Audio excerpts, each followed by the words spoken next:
It's easy to hear your favorite artist on WFPK from wherever you are. Listen on your smart speaker, live stream from our website at WFPK.org from Louisville Public Media. Kyle, you are pardoned.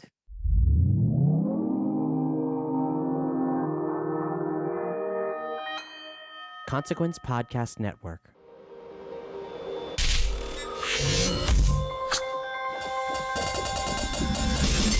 And welcome to another edition of Kyle Meredith With.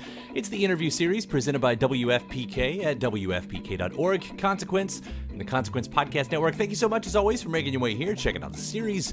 You know what to do by this point. Hit that subscribe button if you like what you hear, because I put out 3 new interviews every single week, so it's a great way to keep up with all of your favorite artists, discover some new ones, know what's happening in the music world, and you can do so at iTunes and Apple Podcasts, Spotify, Acast, Podchaser, NPR, YouTube for the video versions, or anywhere you get your podcast from. I'm Kyle Meredith. Today, I am once again talking to one of my all-time favorite artists, Shirley Manson. Aside from, being the lead singer in Garbage, she's also got a successful podcast called The Jump. We're going to be diving in to season 3. It's a podcast that finds her speaking with some of her favorite artists about the songs that changed their careers. So we're going to be getting into that, as well as discussing the art of songwriting and its current place in the pop landscape, the importance of being weird, and the opportunities to borrow from greatness. Manson also dives into her interview with Alanis Morissette that's in this season, and their shared experience coming up in the 90s, and the power of Cat Power. Alanis, Garbage, and Cat Power all on tour together right now. We'll also want to hear about being a hero to so many people in the way that she sees Patti Smith, another of her guests on this season. It's also the 20th anniversary of Garbage's 3rd album, Beautiful Garbage, and Shirley tells us about the painful period that produced that LP and it's lining up with 9/11, but how it's eventually come to speak for this current moment that we're in today and finally finding the recognition that it deserves. So let's get into this, talking about the season 3 of The Jump, 20th anniversary of Beautiful Garbage. It's Kyle Meredith with Shirley Manson. How are you, Kyle? So first off, congratulations on a new season of The Jump. This has been such a really fun, interesting, and entertaining series to go through, especially as just a music fanatic. You have given me as a fan so much out of this. So congrats and thank you first. Thank you. My God. I mean, it's nothing really to do with me, to be honest. It's just being smart enough to have amazing guests, I don't know if that's true. I mean, I say I don't know if that's true from what I hear, because what I get out of it is not just what you're asking, but I always enjoy. I mean, the best parts are what I get from you and what you get from their music as well. I think that's what makes it special to me. And I don't know if you mean to go in it, in that direction, but I seem to get something like that out of every episode. Funny. I mean, I don't know, because I don't go back and listen to them because I'm scared. I get like self-loathing feelings about it. So I do it in the moment, and then I just hope to God that that I don't come across as a complete idiot. But I have full confidence in the people that I have thus far interviewed. I mean, I've just been bowled away by their intelligence and their willingness to reveal, their process, and I've found it fascinating and educative. I mean, what more can you ask from your job? Right. I feel like I'm going back to school, and at 55 years old, for me, it's been an enormous gift, because you, as an artist, as a creative, you have to keep learning, otherwise you yourself just die, artistically die. And this has come along in a time in my life where I really was looking for some injection of inspiration and drive. And I don't know, this has just been a real joy. And I cannot believe again in my life that I've been given this opportunity, I'm constantly reminded, not that I actually need the reminder, about how much magic there is just in the songwriting, because there can be a point where when you wipe away the mythology behind some of the things, it's, the old phrase, how the sausage is made. But the way you talk to these artists, it just goes to prove that there's so much magic, and a lot of that's obviously just natural magic, and who knows where it comes from. But But getting into these songs, I mean, I'll ask a few of the obvious questions that I'm sure you have been asked. Like when you're hearing about these songs as a songwriter yourself, do you find that goes on to influence you or even change your relationships with your own songs in any way? Well, I do find it inspiring hearing them speak about how they approach their work. I mean, I think I've bored you with this before, Kyle, but I have very never strong bore me. feelings. You never bore me. Good save. I have very strong feelings about how the art of songwriting has been neglected, I feel, in both social media, in music writing, in print. I feel like the pop star has eclipsed everything.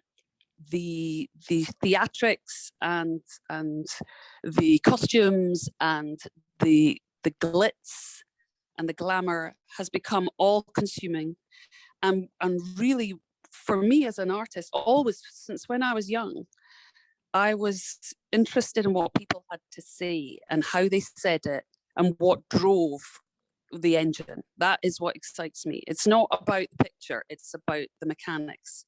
And so when I got the opportunity to talk about the mechanics of songwriting, I was really excited, because so much of the songs that we all love is taken for granted, and yet someone has spent a lifetime coming to the point where that idea is brought to the fore and either performed by the artist themselves, or it's given to another artist who then carries that into the public domain.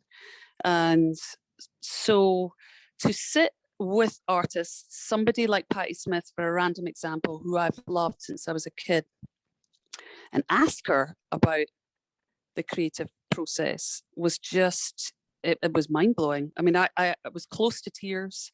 I had goosebumps. The same with David Byrne, again, somebody that's really influenced me, from when I was at high school. In my first music classes, we recorded a school band version of Psycho Killer by Talking Heads, and things like that. So sitting down with these artists who have successfully negotiated decades of public taste and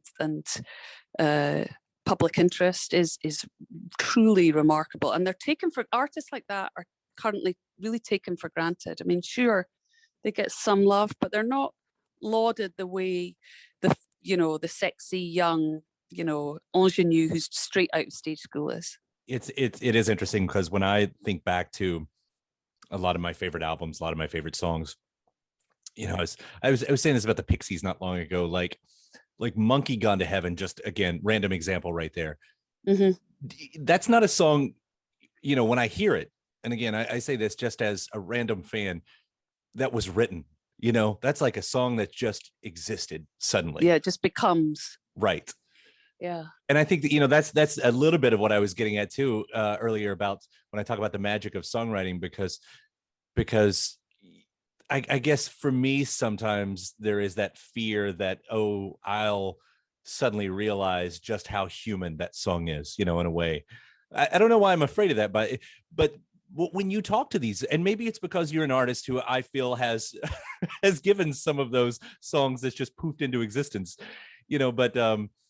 but I never lose that. I never lose that. And I'm going to overuse this word, just that magic of how a song can exist even after just so much creation, hardship a lot of the time. I mean, rare does the song just, the ones that come along in 30 seconds. It's so fascinating, isn't it? And yet there's so little curiosity really about songwriting currently in our culture. People just accept there's the song, there's the person. Do I like the song? Do I not like the song? And mostly currently, I think there's this desire for formulaic pop writing. So the more familiar a new song is, the more the listener approves of it. And that to me is a terrifying trend in the music business currently, where if you sound different, you mess up the algorithms. So you are immediately discounted. And And instead, we're getting these songs that more and more sound so alike. They're so interchangeable, and yet the audience enjoy the familiarity of it rather than the strangeness or the like what feels foreign and challenging and peculiar. People seem to currently shun that and want these songs that just all use the same plugins, the same production techniques, and so on and so forth. And I find that fascinating. Like, what the hell is that? Because when I was growing up in the 70s and 80s, our imaginations were fired by those who were doing things that were unfamiliar and didn't sound like anyone else. That was the whole trick, right? How do I sound different from the algorithm? Yeah. It would only take musicians, label people, whoever, a little bit of homework. When you go back, and for so many songs to be released every year and for so many songs to make the charts, but see the ones that last, it's the ones that always have at least a little bit of weird to them. You over have to have and a wee over bit and weird. over. Yeah. Yeah, you have to have a wee bit weird. Weird is good. Weird It's is the ones that make it through. interesting. Yeah. Yeah, Absolutely. yeah, because if you sound like everyone else, you get dumped with everyone else, and then you just get put out with the garbage a few years later because you sound out of time. Mm-hmm. Absolutely. So when you're talking then, because so you talk to a lot of great artists, and every one of these artists, I will say, has at least a little bit, and usually a good heavy dose of weird to them in all the best ways, obviously. But do you find that there's still different genres per se? Do you find that there still ends up being a through line with how they talk about their music? Well, when we come to the drawing board to pick guests, I have a booker called Mara Davis, who she and I share like a twin brain. Like, we love the same things. We're excited by the same people. We're interested in the same people, and we are attracted to very powerful, strong, unique artists. Like, we don't want to really give much more time to those who already sound like a generic version of someone else. Like, we're interested in those who are willing to take chances and those who stand out and those who have something to say and have a philosophy behind their writing and their creativity. And that's what attracts us. The genre of music is irrelevant. It's more the driver behind the work. I realized as I was asking that, what I was really getting to was, with all these great artists, what are you able to steal from them? Because if they give you the right information, then you can take that. Well, one can never steal from greatness. One can only borrow. Okay. It's theirs to keep, that's why they're so fascinating and why they've all endured so long, is because they are so uniquely talented and they have a different way of looking at things. They're all coming from different angles, which makes them so fascinating to me. Like, you wonder where do the ideas, like using Thundercat as an example, if you listen to his records, they're so strange. Like, there's no rhyme or reason to how he puts them together. And yet he comes up with these incredible landscapes of sound and unbelievable, wizardry, phenomenal playing. He plays with nothing but the greatest players out there, And you wonder, where does that all come from? Where does, when you're, I don't know, it's mystifying and exciting. And I've always come out of every session interviewing these artists with, I feel like someone's injected fire into my veins. A Thundercat, he was, I just saw him open for Erykah Badu the other day. Amazing. Just, His former employer. Right. Just incredible what he's doing out there. He's unbelievable. And he was so funny and so humble, so, I don't know. I just came away just going, I love him. I want him to be my best friend. I mean, that's the horrible thing, is I fall in love with them all. I think for a week after interviewing David Byrne, I was lovesick. And the last time I can remember feeling that lovesick was when I went to see David Bowie at Murrayfield Stadium in Edinburgh, Scotland. Wow. In the 80s. And for maybe a week to 2 weeks, I felt sick that David Bowie had left Edinburgh and moved on elsewhere.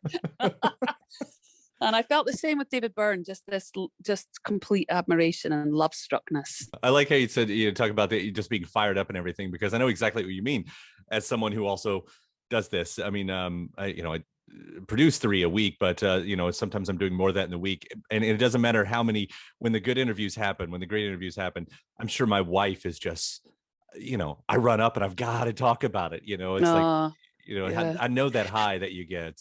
Yeah. But you're a professional. I mean, I'm just learning how to do this. Like, I am not at your level, and I wished I could do it more often, because I know that I would get better quicker.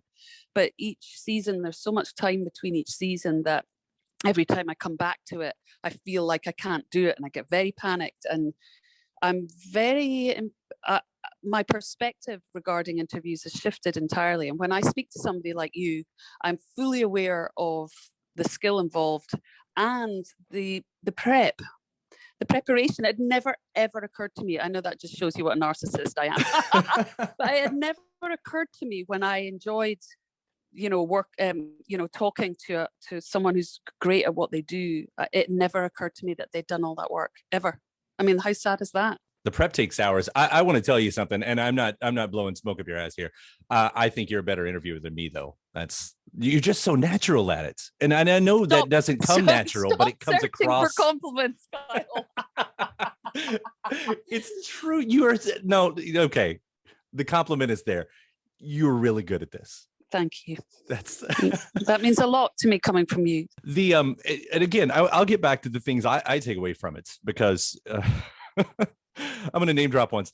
I interviewed Chris Cornell not long before the end of his life, and at the beginning of it, we were small talking, and he said, I actually forget how we set it up, but he goes, "Well, this is all really about you. It's not about me." He goes, "You're interviewing me, but you're getting stuff that you want to know. This is really about you."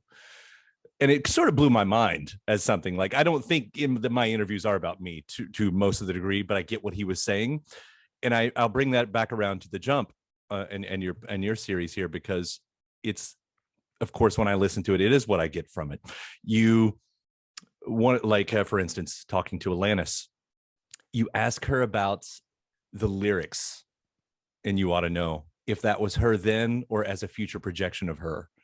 And that's something that's never occurred to me, from a songwriter, what that could mean. And it sort of blew my mind. Well, I mean, obviously, I'm going to have a different perspective than a journalist who's never made written music before. So there's definitely a unique perspective, because I'm a musician myself and because I'm a performer, for sure. And that, I don't think that speaks to any skill that I have as an interviewer. I think it speaks to my skill as a writer, because there is a difference. Yeah. I think that's interesting what you're saying, though, about what Chris Cornell said, because I do not think under any circumstance an interviewer is about the interviewee. The interview is not about the interviewer, it's about the interviewee. But you are definitely, as a questioner, you are curating the interview, for sure. Right. So it's your curation of that artist, which I think in itself is interesting. Which, by the way, that lyric says a future projection. I absolutely put that in my pocket to borrow for later on as well. You're welcome. You're well. Think of me when you use it. It will be an honor. I will note you in the interview. I'll make sure that I credit where it's due. I should hit on Alanis while we're here, because here you are on tour together, of course, and it's it's anniversary years for both for albums from both camps. And it's interesting to look back on that too. Again, the line of questioning, because you're not only coming at that as artist to artist, but from era to era. Like, I guess there's a shared experience of the era. How important was that in that interview with Alanis? Interesting to sit with her and speak for as long as we did. I was very moved, actually, by the experience, because you're absolutely right. Here are two women who emerged in the 90s, mid 90s, and actually Garbage toured with Alanis in 1998, I think it was. We all embarked on a big tour together. Of course, Alanis was headlining, and here we are 20 years later, or 25 years later, excuse me, opening for her again. And it has been every night I have the same feelings, overwhelming feelings of gratitude, where we have both survived a very difficult, very competitive, very cruel industry to women. And here we are, both of us, living our best lives. I mean, of course, my band are also involved, and I'm not trying to exclude them willfully, but there is something profound about the fact that Alanis and I have weathered this very complex terrain, negotiated that terrain, and I'm very grateful to her, to her and her organization for involving us, giving us work, at a time when I think I said to you just earlier this year, I've been sitting on my ass for 2 years because of COVID and just how the music industry works. So it's been a profound experience, really profound. And I am blown away by the reaction every night. Like I keep thinking, oh, we'll get a kind of mild reaction as all openers do. And then Alanis will crest that wave, But every night I'm struck by the love that we're offered from basically an Alanis audience, and everybody I think is swept up in the emotions of, our youth, our hopes, our, futures, and our past. It's wild. It really is wild. And by the time Alanis does take the stage, there's a huge wave of emotion coming from that crowd. It's intense. They sing along with every word, To weather all of that, and you both come out legends. I would have called you a legend 25 years ago, both of you, and Cat Power and Liz, who of course was going to be on it. I mean, what an amazing lineup that it is all across the board. But to just, I keep thinking of the title of the song from version 2.0. The trick is to keep breathing, and just to stay and just to be there, and eventually the world comes around to you. I feel like that's not giving enough credit to what you've done, but I know, in the peaks and valleys to any artist's career, that sort of happens. Like, as long as you stay there and you keep producing good music, it will come back to you. Well, that's the key right there, is you have to the work has to be good. Mm-hmm. You can endure all you like, but if you're putting out poor work, then you won't last. But, I'm glad you brought up Cat Power, because every night she steps on stage by herself, one piano, one guitar, and the voice of a god. She's amazing. And she's unbelievable. And this is somebody that has not played the pop game at all. Like, one could definitely, just say that both Alanis and Garbage have enjoyed huge pop success, both bands. Cat Power has always been this incredibly artistic, creative, brave, raw, brilliant, beautiful artist who has just caught people's attention by this raw, like, loveliness, and I'm struck by it every single night. Every night I hear her sing, and I'm shocked by how incredible she is, and that voice. She has an extraordinary voice, some up there with like Fiona Apple, right, that kind of voice. Right. And I'm very moved by it. And again, I think of her tenacity, of her determination, of her ambition, and it's beautifully veiled, but it's there. Like, nobody lasts that long without it. And I find that really exciting. So you talked to Patti Smith on The Jump, of course, on this new season.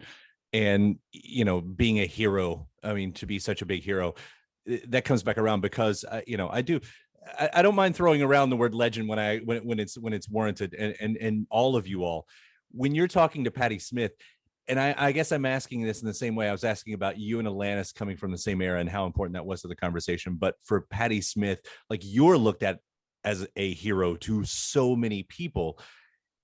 Does that end up having a base in the conversation, knowing how that feels to be represented like that in someone else's eyes? Well, it's complicated, because I accept that, we have millions of fans, so I have to accept it would be disingenuous for me to go, oh no, I don't have that effect on people. I know I do, of course I do. But it's an entirely different thing in my mind than someone like Patti Smith, who is an archetype There's a difference, I think. And a pioneer. She's a pioneer. Like the industry wouldn't be the way it is without her. She's one of those players, one of those most important players that designed the game, designed the field, the board. And, I find the word icon, legend, it's bandied around all the time. People use it with debut artists, it's Right. such an icon. Yeah. And I just eye roll. It's like so tedious. Patti Smith is a legend that will never die. She's going down in musical history. Now, as much as I would love to think that I would be going down in musical history, I very much doubt it. I haven't done what she's done, So to speak to her was a profound experience, and it felt like touching the void for me. I can remember listening to her records and just imagining who she might be, or what she was, or how she would sound, how she would look, how her skin might feel. And then, I've had the pleasure of meeting her several times. We have played with her, shared the stage with her, and then to talk with her about a record that I can remember listening to in my teenage bedroom. My mother was still alive. My sisters were in, adjoining rooms. It was moving, my family dog running around me and me listening to Patti and imagining a future for myself. And to be met with that was my best friend from home in Scotland was like, when I heard it, I listened to it and I cried for you, because to be able to be a peer, even though I'm in a different shape, felt like such a gift. And she's one of those artists where it's like the Rock and Roll Hall of Fame isn't big enough. That's not good enough. It needs to be something more. Like, I don't know. What do you? Well, again, it's like what I'm saying is that she will go down in she will be remembered for longer than just her lifespan, and that's the measure, I think, of a great artist. Will you be remembered beyond your moment where you can shine? Saint Patti Smith, maybe that's it. Saint Patti Smith, yes, please. Saint Shirley Manson. Oh yeah, yeah. Oh yeah. You know what though? We get to say that. I can say that. You don't have to say that. You can say whatever you like. I can say that.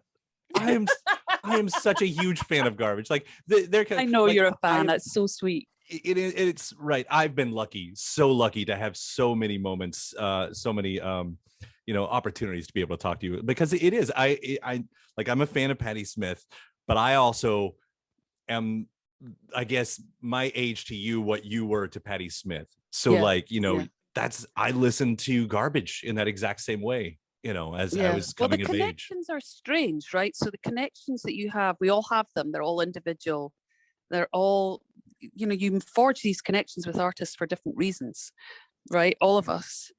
And that's the beauty of when you fall in love with an artist. It doesn't matter what anyone else has to say about them. That is your go-to, like their heart to your heart, their mind to your mind, their soul to yours. And that is, again, to use your word, magic. Absolutely. I was just thinking, you and I have a mutual friend, Jonathan Palmer, and the man. Darling Jonathan. When we geek out on Garbage, we geek out on Garbage. It's That's sweet. Thank you. I mean, I'm honored. It's obviously I would be in a completely different place in my life if people didn't connect with us.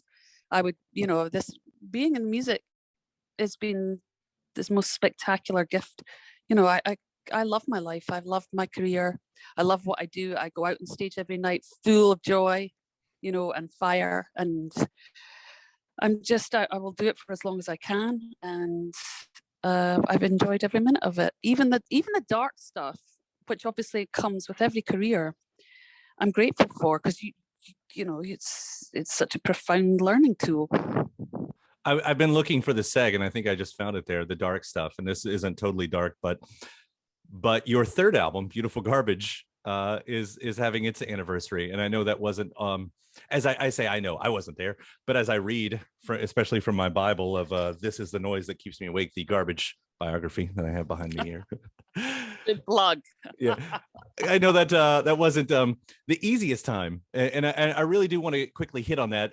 Obviously, because there's an anniversary collection of this record that you or someone, the team anyway, have said, it's finally, hopefully, getting its moment that it deserves, because this I guess, didn't get its moment that it's deserved for probably several reasons. The industry, it came out 9/11 and so many things. I guess the easy question is here is, what does this album mean to you right now? Well, it's funny because I just did an interview just before you, and I had this conversation about this record, and it is the most painful record to remember in our discography, in that, and not for the obvious reasons, because it did sink our career. I will be honest with you. This record sank our career for quite a considerable amount of time. But we still love this record and are immensely proud of it. And it got sunk for a variety of reasons, like you said. First of all, like you also said, it was released 2 weeks after September 11th. So the run up to this release date was weeks of international grief. It wasn't just our grief, it was the whole world was in mourning and in shock, and it changed the landscape of our lives irrevocably, forever, all of us. And so, yes, this record came out 2 weeks after this horrendous atrocity, and it dropped like a stone. I mean, nobody was interested in playing it for a variety of reasons. The musical climate around this time had also shifted entirely. And this was the reign of like garage rock. So, the White Stripes and Strokes were kings. And we just found ourselves sonically out of step, particularly in the UK, which was basically where everything kind of blew out of, in our career. Like that would be the little sort of center in which we would send off our garbage songs into the universe. And in the UK at this time, there was just a different taste for a different sound, and we didn't fit in. And so we had enjoyed 16 records, 16 songs that had gone straight into Radio 1, which is the most dominant radio station at that time in Britain, onto their playlist, either mostly their playlist, I believe. And we didn't get on any playlist anywhere with anyone. And we had gone from this incredible career to this total disaster of a record release, and we never recovered. I would argue we've only really recovered since in 2012. So it took a long time, to get back our equilibrium and our confidence and our willingness to take another shot and another hit, So, and I was also going through a dreadful divorce. Like I was going through a breakup of a marriage whilst making this record. So I was abjectly miserable whilst making this record. I can remember being in Smart Studios with Duke, he and I downstairs. He was playing piano and I was absolutely beside myself with grief.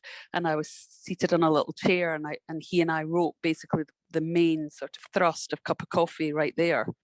Because I was just raw. I was just so raw, and everything just kind of poured out.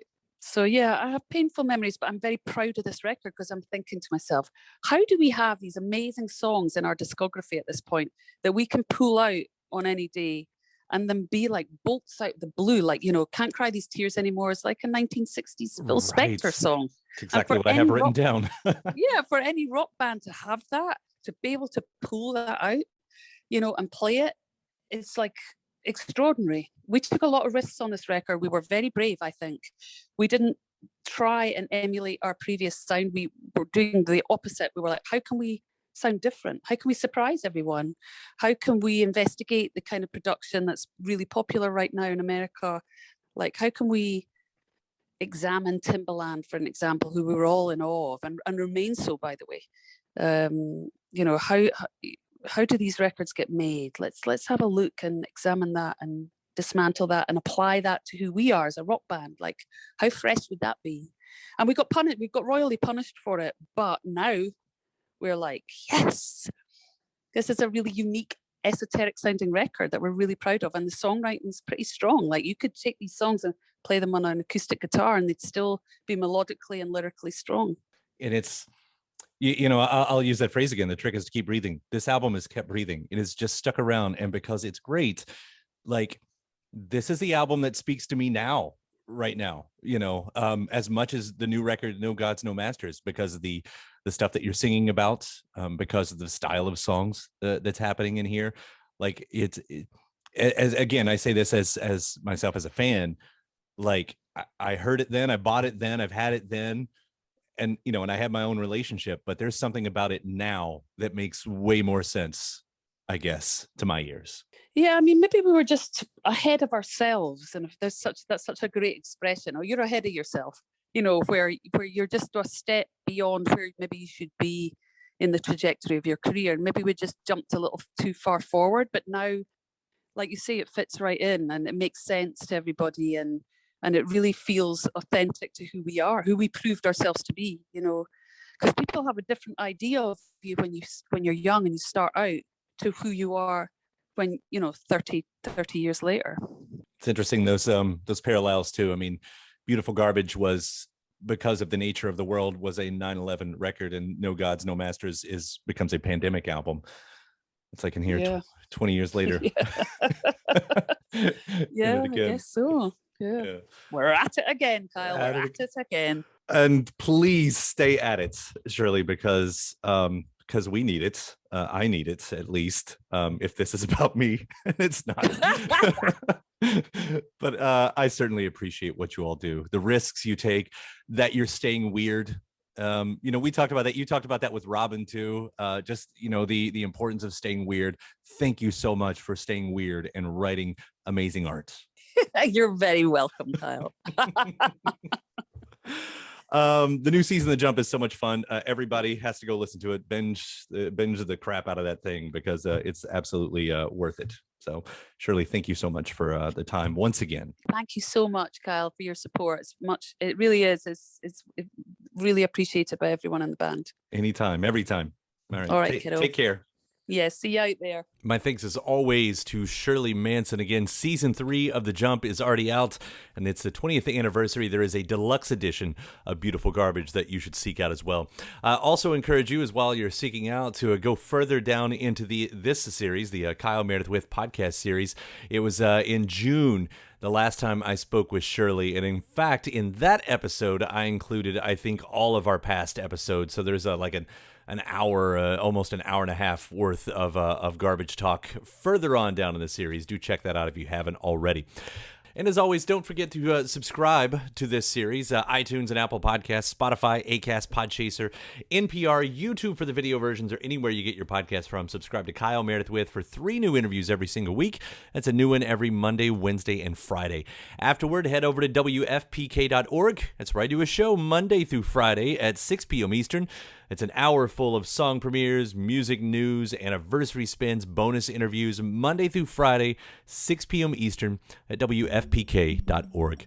Consequence has your music and film news. You can also find me on the social media spots, including Facebook, Instagram, and Twitter. All 3 of them at Kyle Meredith. I do hope you like and follow along. And that does it for another edition. I'm Kyle Meredith. I'll see you next time.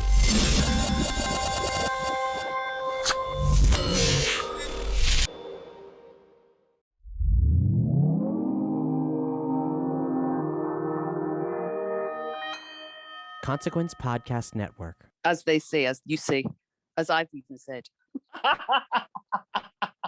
It's easy to hear your favorite artist on WFPK from wherever you are. Listen on your smart speaker, live stream from our website at WFPK.org, from Louisville Public Media.